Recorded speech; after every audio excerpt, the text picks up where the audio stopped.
खुलुमबाय नोंथांमोनखौ बेलासिनि गोसो गोथारै बरायबाय। दिनै 4 अक्ट'बर 2020 रबिबार। फैदो दिननि बेलासिनि माखासे मोजां गाज्रि आरो फिसा गेदेर खौरांफोरखौ फारि फारि मिथिनानै लानि।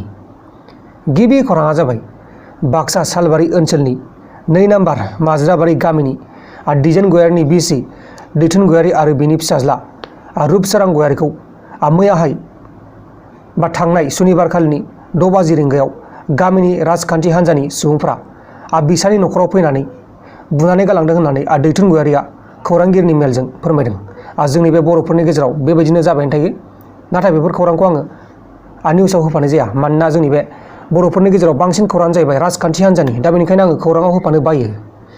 लोगोसे काश्मीरनि 4 सेंग्राखौ दिल्ली पुलिसा दिल्लीयाव टेरर एटेक प्लेनिं खालामनायनि थाखाय जाहोनाव एरेस्ट खालामनाय जाबाय।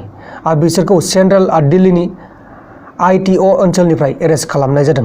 बिसोरजों लोगोसे 2 गोजौ थाखोनि पिस्तल आरो 120टा गुलि मोननाय जादों। हमजानाय सुबुंफोरनि मुङानो जाहैबाय आल्ताफ आहमेद, मुस्ताफा आहमेद, माजिब कका आरो आकिब साफि, गासैबो काश्मीरनि। दा बिसोरखौ जोबथेसालियाव लांनाय जाबाय। बिसोरो माने टेरर एटेक खालामनो थाखाय प्लेनिं खालामगासिनो दंमोन दिल्लीयाव। बेनि उनावनो पुलिसफोरजों हमजानांगौ जाबाय। गुबुन फारसेथिं UPनि कानपुर देहात जिल्लायाव सम्पतिखौ लाना दावराव दावसि जानायनि जाहोनाव सासे 15 बोसोरनि गथ' हिन्जावसाया जिउ खोमानांबाय। बुथारजानाय गथ'खौ गोमाना थानायनि सानब्रैनि उनावसो ससे जुनार जाखोन्दा सेवनाय गोथै सहखौ दुब्लिनि जुखामबारिनिफ्राय मोननाय जादों होननानै खौराङाव फोसावनाय जादों। बुथारग्रा दायनिगिरिया गथ'नि बिमायं जायो, सानैबो बिमायं जायो। दायनिगिरिफोरनि मुङा जाहैबाय बिरसलाल आरो जियालाल। बिसोर सानैजों हौवा हिन्जाव, माने बे गथ'नि बिमायं जायो। दा बिसोर सानैखौ पुलिसा एरेस्ट खालामनाय जाबाय आरो आयेननि बायदि साजा होनाय जासिगोन। दानिया फैदो गुबुन खौराङाव। गुबुन खौराङा जाबाय आसाम दरं जिल्लानि 22 बोसोरनि आइजोआ तामिलनाडु तिरुपुर जिल्लानि पालादाम खाथियाव जिनाहारि खालामजानाय केसजों लोब्बा थानाय 3 सेंग्राफोरखौ पुलिसा एरेस्ट खालामनाय जाबाय आरो गासै 3 सेंग्राफोरा खारखुमानानै दङ। दा बिसोरखौ पुलिसफ्रा नागिरगासिनो दङ। जिनाहारि खालामजानाय आइजोआ तामिलनाडुआवनो थाखायोमोन।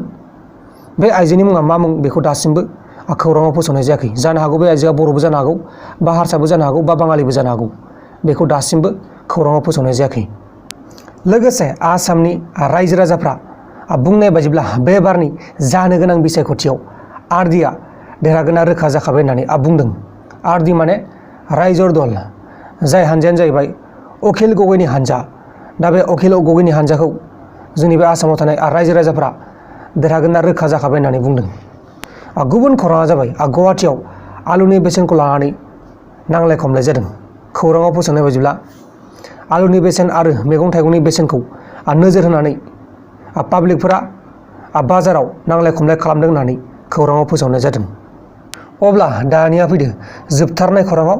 जोबथारनाय खौराङानो जाहैबाय धुबरी जिल्लानि कायमबासानि सर गामियाव टुक्रासे हानि थाखाय टुक्रासे हाखौ लानानै 2 ग्रुपनि गेजेराव नांलाय खमलाय जानायाव आब्दुल मताब मुंनि सासे सुबुङा थैनांगौ जाबाय आरो गासै 4 सुबुंफोरा गोब्राब जोखोम मोननानै दङ।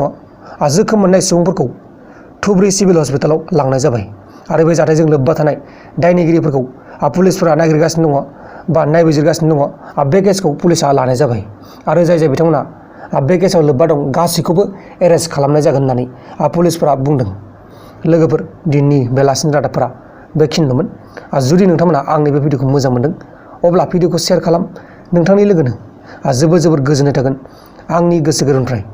आरो जुदि नोंथांमोना दासिमबो आंनि बे प्रान्जल नार्जारि इउटुब चेनेलखौ साबस्क्राइब खालामाखै अब्ला अन्नानै साबस्क्राइब खालाम। बाय बाय।